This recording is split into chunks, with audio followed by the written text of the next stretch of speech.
Hello दोस्तों, स्वागत है आप सबका मेरे YouTube channel Sachin education hub पर। तो दोस्तों, आज हम समझने जा रहे हैं कि इंटीग्रेट फाइनेंशियल रिपोर्टिंग और ट्रेडिशनल फाइनेंशियल रिपोर्टिंग में क्या डिफरेंस है। ये फाइनेंशियल रिपोर्टिंग के दो टाइप्स हैं, दो तरह के टाइप्स ऑफ रिपोर्टिंग है जिसके बारे में आज हम डिस्कस करेंगे। स्पेशली हम डिफरेंस देखेंगे इन दोनों के बीच में, राइट। तो चलिए सबसे पहले अब शुरू करते हैं कि इंटीग्रेट फाइनेंशियल रिपोर्टिंग सबसे पहले क्या होती है। तो इंटीग्रेट फाइनेंशियल रिपोर्टिंग का मतलब है a comprehensive approach to the corporate reporting that aim to provide the stakeholder with holistic view about the organizational strategy, governance, performance and prospects. मतलब क्या सर? मतलब ये कि एक ऐसी कॉम्प्रिहेंसिव अप्रोच जिसमें हम हमारे स्टेक होल्डर्स को, हमारे शेयर होल्डर्स को, इन शॉर्ट जिन्होंने हमारे बिजनेस में पैसा लगाना है, कुछ ना कुछ स्टेक रखना है, उन पर्सन्स को हमारे ऑर्गेनाइजेशन की स्ट्रेटजी का, हमारे ऑर्गेनाइजेशन के गवर्नेंस स्ट्रक्चर का, हमारे ऑर्गेनाइजेशन की परफॉर्मेंस का होलिस्टिक व्यू जिस रिपोर्ट में देते हैं, उस रिपोर्ट को हम इंटीग्रेटेड रिपोर्टिंग का नाम दे देते हैं। मतलब एक इंटीग्रेटेड रिपोर्टिंग वो होती है जो होलिस्टिक व्यू दे रही है हमारे स्टेक होल्डर्स को regarding to organization strategy, regarding to organization governance और रिगार्डिंग टू ऑर्गेनाइजेशनल परफॉर्मेंस। ये सभी चीज़ों का निचोड़, जब मतलब पार्ट वाइज नहीं हम बताने जा रहे कि क्या क्या चीज़ें अलग अलग कैसे कैसे हो रही हैं, हम एक ही रिपोर्ट के अंदर सारी चीज़ों को बताने की कोशिश जब करते हैं, होलिस्टिक व्यू दिखाने की कोशिश करते हैं, तो उसको नाम दिया जाता है क्या? Integrate reporting. अब बात आती है कि ट्रेडिशनल रिपोर्टिंग क्यों इससे डिफरेंट है। क्योंकि ट्रेडिशनल रिपोर्टिंग में सिर्फ हम दो ही चीज़ें देखते थे और दो ही चीज़ें हमारे स्टेक होल्डर को बताने की कोशिश करते थे, जिसमें हम डिपेंड होते थे कि हमारे हिस्टोरिकल फाइनेंशियल परफॉर्मेंस कैसी है और हमने अकाउंटिंग स्टैंडर्ड के साथ कंप्लाई किया कि नहीं किया। बस इतनी दो चीज़ों के बारे में हम उस रिपोर्ट में बात करते थे। मतलब उस रिपोर्ट में हम ये देखते ही नहीं थे कि उसके अलावा भी कोई फैक्टर्स हैं। हम सिर्फ दो चीज़ों को बात मतलब ये बताते थे कि हमारे फाइनेंशियल परफॉर्मेंस जो हिस्टोरिकल नेचर की है वो कैसी है। मतलब हिस्टोरिकल फाइनेंशियल परफॉर्मेंस को उसमें शो किया जाता था और साथ ही साथ उसमें ये बताया जाता था कि जो भी काम किया गया है वो अकाउंटिंग स्टैंडर्ड्स को कंप्लाइड करके किया गया है। तो इन शॉर्ट सिर्फ एक ऐसा मेथड था जिसमें यही दो चीज़ों के ऊपर ज़्यादा फोकस करने की कोशिश की जाती थी, नॉट अदर देन एलियन। मतलब उसके अलावा कुछ भी ऐसे देखा नहीं जाता था, ना ऑर्गेनाइजेशन स्ट्रक्चर, ना ऑर्गेनाइजेशन परफॉर्मेंस, ये कुछ भी नहीं देखा जाता था। ठीक है। लेकिन अब जो रिपोर्ट आई है उसमें अलग अलग फैक्टर के बजाय, मतलब पहले अलग अलग रिपोर्ट बनती थी हर चीज़ की, लेकिन अब उस सारी रिपोर्ट को एक साथ इकट्ठा करके होलिस्टिक व्यू में दिखाया जाता है। ठीक है। सेकेंड, अब मेन कंपैरिजन चार्ट शुरू हो रहा है। ये तो एक पॉइंट आप मीनिंग में लिख सकते हो, लेकिन इसको भी आप डिफ्रेंशिएट करके लिख सकते हो अगर आप चाहो तो एक पॉइंट। ठीक है। सबसे पहला कंपैरिजन चार्ट में पॉइंट आ जाता है इन दोनों के बीच में, दैट इज फोकस। अब दोनों में अंतर सबसे डीपली क्या है? सबसे पहले है फोकस। फोकस की बात करूं तो मीनिंग से रिलेट कर लो। सबसे पहले ट्रेडिशनल रिपोर्टिंग का तो वही प्राइमर फोकस है कि भाई साहब हमने अपनी फाइनेंशियल इन्फॉर्मेशन को दिखाना है, फाइनेंशियल परफॉर्मेंस को हिस्टोरिकली, मतलब इसका मेन फोकस क्या होता है? हिस्टोरिकल जो हमारे पास फाइनेंशियल परफॉर्मेंस है उसके ऊपर, प्लस हमने अकाउंटिंग स्टैंडर्ड के साथ कंप्लाई करके चलना है, बस उसके ऊपर इसका मेन फोकस बस ये होता है। इस रिपोर्टिंग में बस ये दिखाने की कोशिश की जाती है सबसे इंपॉर्टेंट। लेकिन इंटीग्रेट फाइनेंशियल रिपोर्टिंग के अंदर हम ज़्यादातर वैल्यू को क्रिएट करने की कोशिश करते हैं, अपने ऑर्गेनाइजेशन की वैल्यू बढ़ाने की कोशिश करते हैं। हमारे ऑर्गेनाइजेशन में ESG that is environmental, social and governance जैसे फैक्टर्स को लेकर आने की कोशिश करते हैं, ताकि इन सभी फैक्टर्स को अगर ध्यान में रखकर आगे बढ़ा जाएगा तो वैल्यू ऑटोमेटिकली क्रिएट कर दी जाएगी बिजनेस की। और जब वैल्यू क्रिएट हो जाएगी अपने ऑर्गेनाइजेशन की, इंक्रीज हो जाएगी अपने ऑर्गेनाइजेशन की, तो शेयर होल्डर्स और स्टेक होल्डर्स और ज़्यादा सेटिस्फाई होकर हमारे बिजनेस में इन्वेस्ट करने की कोशिश करेंगे और अपना स्टेक देने की कोशिश करेंगे, जिससे हमारा बिजनेस ग्रोथ जल्दी हो सकता है। Is it? तो ये है एक तरीके से पहला फोकस का डिफरेंस जो दोनों में आता है। सेकेंड हमारे पास आता है टाइम होरिजन। टाइम के बेसिस पे बात की जाए तो इंटीग्रेट रिपोर्ट में सारा होलिस्टिक व्यू देने की वजह से इसमें अगर हम बात करें तो लॉन्ग टर्म प्रोस्पेक्टिव्स के साथ सारी चीज़ों को शो किया जाता है। यानी इसमें हम ज़्यादातर लॉन्ग टर्म व्यू पॉइंट देखने की कोशिश करते हैं कि हमारे बिजनेस की हमारे ऑर्गेनाइजेशन की सस्टेनेबिलिटी क्या कहती है, हमारे ऑर्गेनाइजेशन का फ्यूचर प्रोस्पेक्टस क्या है, प्रोस्पेक्ट्स क्या है, ये सारी चीज़ों के ऊपर फोकस किया जाता है जो कि लॉन्ग टर्म नेचर की होती हैं। यानी इंटीग्रेट के अंदर होलिस्टिक व्यू दिखाने के लिए हमें लॉन्ग टर्म व्यू पॉइंट्स रखने पड़ते हैं। इसलिए जो ये रिपोर्ट होती है, इस रिपोर्ट में हम सारा जो नेचर मतलब हमारा जो टाइम होरिजन होता है वो लॉन्ग टर्म प्रोस्पेक्टस का होता है।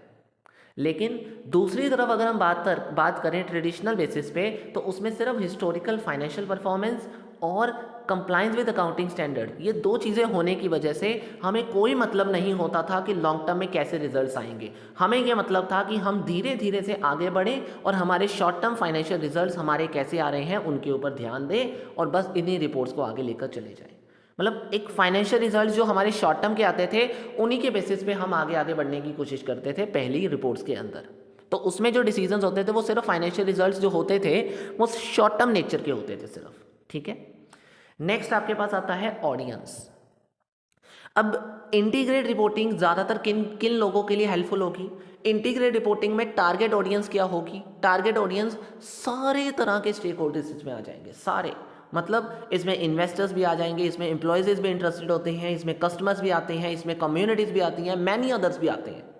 लेकिन जब हम बात करते हैं ना ट्रेडिशनल रिपोर्टिंग की, तो उसका मेन फोकस सिर्फ इन्वेस्टर्स, रेगुलेटर्स एंड क्रेडिटर्स पे होता है। अब ध्यान से देखो, कुछ नाम ऊपर वाले में है, कुछ नाम नीचे वाले में है, अलग अलग है कुछ। ऐसा क्यों?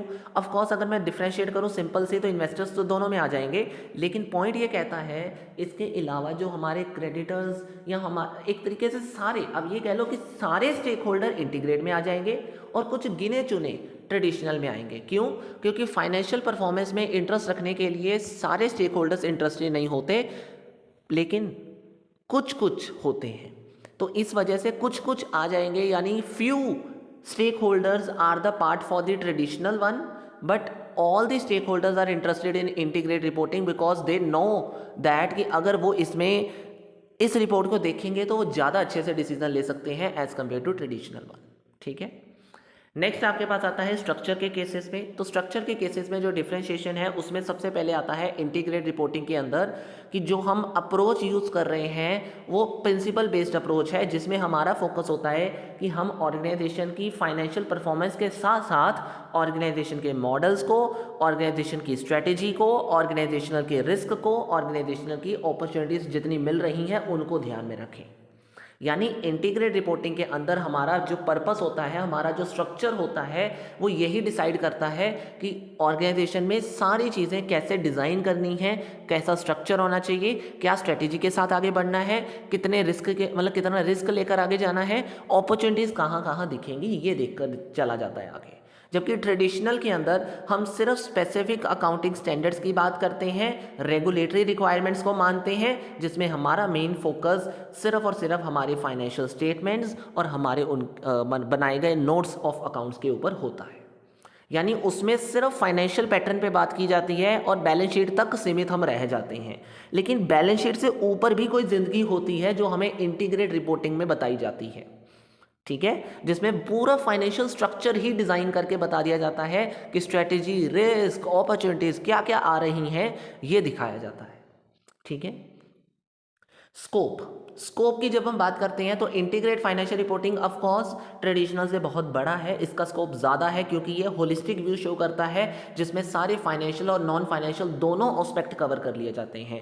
लेकिन ट्रेडिशनल में ऐसा नहीं होता, उसमें सिर्फ और सिर्फ फाइनेंशियल डाटा और कंप्लायंस रिलेटेड डिस्क्लोजर्स की बात की जाती है। उसमें नॉन फाइनेंशियल एस्पेक्ट या इसके अलावा कोई और डेटा जो फाइनेंशियल इंफॉर्मेशन से अलग है वो बात यहाँ पे नहीं करी जाती। ठीक है, नेक्स्ट पॉइंट आपके सामने आता है forward looking information. Integrate financial reporting में ज़्यादातर फॉरवर्ड लुकिंग को देखा जाता है क्योंकि हम फ्यूचर प्रोस्पेक्टस से बात करते हैं। हमारा फ्यूचर स्ट्रेटेजी क्या होगी, हमारी फ्यूचर ऑब्जेक्टिव्स क्या होंगे, हमारे फ्यूचर के रिस्क और अपॉर्चुनिटीज़ क्या होंगी, हम सारी बात फ्यूचर के बारे में देखकर करते हैं। लेकिन हमारा जो व्यूज़, इन शॉर्ट हमारा जो विज़न है वो लॉन्ग टर्म के लिए जाता है। लेकिन शॉर्ट टर्म जब हम बात करते हैं ना, इट मीन्स वो ट्रेडिशनल है। इट मीन्स कि फॉरवर्ड लुकिंग इन्फॉर्मेशन नहीं होती उसके अंदर हम ज़्यादातर जो अपनी कहानियाँ हैं वो लिमिटेड रख लेते हैं किस लिमिट तक, हिस्टोरिकल फाइनेंशियल डेटा तक।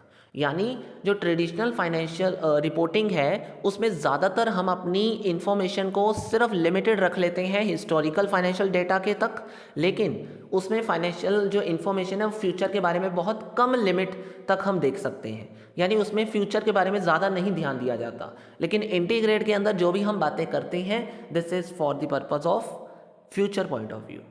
ठीक है, नेक्स्ट आपके पास पॉइंट आता है फ्लेक्सिबिलिटी इन प्रेजेंटेशन। तो फ्लेक्सिबिलिटी की अगर हम बात करें तो इंटीग्रेट फाइनेंशियल रिपोर्टिंग जो है this provide you the flexibility. क्यों? क्योंकि इसमें आपका यूज़र फ्रेंडली क्या है, एक तरीके से फॉर्मेट है, इसमें कोई स्टैंडर्डाइज फॉर्मेट आपको प्रोवाइड नहीं करना पड़ता। यानी इसमें आप टेलराइज्ड बेस्ड रिपोर्ट प्रोवाइड कर सकते हो, यानी अपनी मर्जी से जिस मर्जी डिज़ाइन में आप अच्छे तरीके से प्रोवाइड कर सकते हो, जिस तरीके से आपको लगता है कि एक बेटर होलिस्टिक व्यू आपके रिपोर्ट के जरिए प्रोवाइड किया जा सकता है, वैसे आप इस चीज़ का व्यू प्रोवाइड कर सकते हो।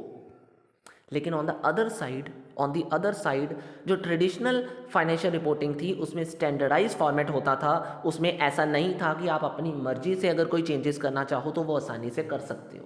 उसमें आपको चेंजेस भी सोच समझ कर रखने पड़ते थे। इन शॉर्ट वहाँ पे चेंजेस अगर आ भी जाएँ तो उसको चेंज करने में थोड़ी प्रॉब्लम आती थी क्योंकि स्टैंडर्डाइज फॉर्मेट फॉलो किया जाता था। तो there is a less flexibility. Integrate में मोर फ्लेक्सिबिलिटी आ जाती है क्योंकि वहाँ टेलराइज सिस्टम है, लेकिन स्टैंडर्डाइज फॉर्मेट होने की वजह से ट्रेडिशनल में ऐसा केस नहीं होता, इसलिए वहाँ पे लेस फ्लेक्सिबिलिटी है। अब लास्ट पॉइंट आपको बहुत सिमिलर आपको पता ही है, स्टेक होल्डर इंगेजमेंट। तो मैंने अभी बता दिया, ऊपर भी वैसे ये पॉइंट हो चुका है अगर मैं कहूँ तो आपको, कि जो स्टेक होल्डर्स होते हैं वो एक्टिव इन्वॉल्व किस में होते हैं। तो जो एक्टिव इन्वॉल्वमेंट स्टेक होल्डर्स की होती है वो इंटीग्रेट फाइनेंशियल रिपोर्टिंग में होती है rather than traditional financial reporting, क्योंकि वहाँ पे सिर्फ ट्रेडिशनल में हम फाइनेंशियल बेसिस पे बात करने के लिए आगे जाते हैं, जबकि इंटीग्रेट के अंदर हम सारे फैक्टर्स देख सकते हैं, हम सारे फैक्टर्स को कंसर्न कर सकते हैं कि ऑर्गेनाइजेशन किस अपॉर्चुनिटी की तरफ जा रहा है, ऑर्गेनाइजेशन का अगली स्ट्रेटेजी क्या होगी, ऑर्गेनाइजेशन के आगे आने वाले रिस्क कौन से हैं, फ्यूचर रिस्क कौन से हैं। ये सारी चीज़ें एक स्टेक होल्डर को जाननी ज़रूरी होती हैं जब वो अपना स्टेक अपना कंपनी को लगा रहा होता है। तो इसीलिए उसका एक्टिव इन्वॉल्वमेंट होता है इंटीग्रेट रिपोर्टिंग के अंदर, पर कोई एक्टिव इन्वॉल्वमेंट उसमें नहीं रहता किसमें, ट्रेडिशनल फाइनेंशियल रिपोर्टिंग के अंदर। तो you can also say that कि एक्टिव इन्वॉल्वमेंट है स्टेक होल्डर की किसके अंदर नहीं, ये बात इसमें करी गई है। तो these all are the points जो एक ट्रेडिशनल रिपोर्टिंग को इंटीग्रेट फाइनेंशियल रिपोर्टिंग से अलग बनाते हैं। तो ये 12 मिनट की वीडियो में आपको 10 पॉइंट्स अच्छे से करवा दिए गए, शायद 9 या 10 जितने भी हैं। आई होप ये मैक्सिमम पॉइंट्स हैं जो आपके क्वेश्चन को अच्छे से प्रेजेंट करने में आपको मदद करेंगे, और दोनों टॉपिक्स को अंडरस्टैंड करने में भी अब आपको कोई प्रॉब्लम नहीं हुई होगी। तो चलिए बस आज की इस वीडियो में इतना ही है। जो वीडियो के नोट्स हैं वो आपको मेरी वेबसाइट पे और मेरे टेलीग्राम चैनल दोनों पे मिल जाएंगे, और जो दोनों का लिंक है वो आपको वीडियो डिस्क्रिप्शन में दे दिया गया है। और इसके अलावा कोई भी कॉमर्स सब्जेक्ट से रिगार्डिंग नोट्स भी आपको मेरी टेलीग्राम चैनल पर मिल जाएंगे, उसका लिंक भी आपको वीडियो डिस्क्रिप्शन में दे दिया गया है। ठीक है दोस्तों, तो बस आज की इस वीडियो में इतना ही है। वीडियो अच्छी लगी है तो लाइक शेयर एंड सब्सक्राइब जरूर करिएगा चैनल को, और साथ ही साथ बेल आइकन जरूर दबा के जाइएगा, ऑल इन्फॉर्मेशन करके जाइएगा, ताकि टाइम टू टाइम अपडेट्स आपको मेरे चैनल से मिलते रहें और आपके ज़रूरी जो वीडियोज़ आपको चाहिए वो आपको यहाँ से प्रोवाइड होती रहें। Thank you so much, have a very nice day.